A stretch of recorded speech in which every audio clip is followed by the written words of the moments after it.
Programme Total, Jean-Marc Vittori. Alors là, c'est dans le Figaro aujourd'hui. Je vais bien aller à Wall Street, dit-il, sous forme d'action et pas de certificat de dépôt, mais je vais rester à Paris, en action aussi. Il y a un psychodrame total. Oui, il y a un psychodrame total. Il y a un patron qui est à la fois brillant et provocateur, qui s'appelle Patrick Pouyanné. Il y a une tradition française compliquée sur le pétrole, où on a eu une entreprise, enfin Total est à moitié formée d'une ancienne entreprise nationale. Donc même si c'était il y a très longtemps, il y a encore des réflexes qui ressortent. Non, moi, au-delà de la polémique du moment, moi, ce qui me frappe, c'est que c'est la réaction qu'on a en France face à Total. Donc il y a le côté, la méfiance face à la grande entreprise, mais face à la grande entreprise aussi qui est considérée comme sale. Et c'est très important dans les ressorts qui animent actuellement la direction de Total. C'est qu'on considère en France que Total est une entreprise sale. Et je trouve qu'il y a un débat, d'ailleurs c'est un débat pour les investisseurs, je trouve très intéressant, qu'est-ce qu'une entreprise sale et une entreprise qui n'est pas sale. La façon la plus simple de le définir, c'est de dire le pétrole, le charbon, tout ça c'est sale, et le social par exemple c'est propre.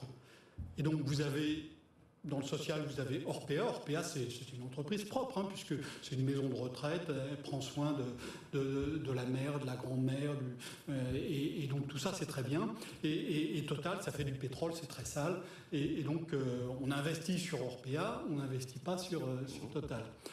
Seulement Orpea, on a découvert que la façon dont Orpea s'occupait des personnes âgées était assez sale. On a très peu de temps à et Total, quand vous comparez Total, non pas sur l'ensemble des activités économiques, mais dans le secteur de l'énergie, dans le secteur du pétrole, c'est la majeure, ou peut-être l'une des 2 ou 3 majeures mondiales, qui fait le plus d'efforts pour aller vers des énergies moins sales. Et donc, si les investisseurs ils achètent du Orpea et qu'ils n'achètent pas de Total, ok, mais on va avoir un vrai problème. Et si on dit, ok, Total ne fait pas de choses sales, qui c'est qui va faire? On ne va pas arrêter pour autant de consommer du pétrole sale. C'est pas le problème. Et donc ce pétrole, il va venir d'ailleurs. Il va venir des Américains, il va venir des autres compagnies.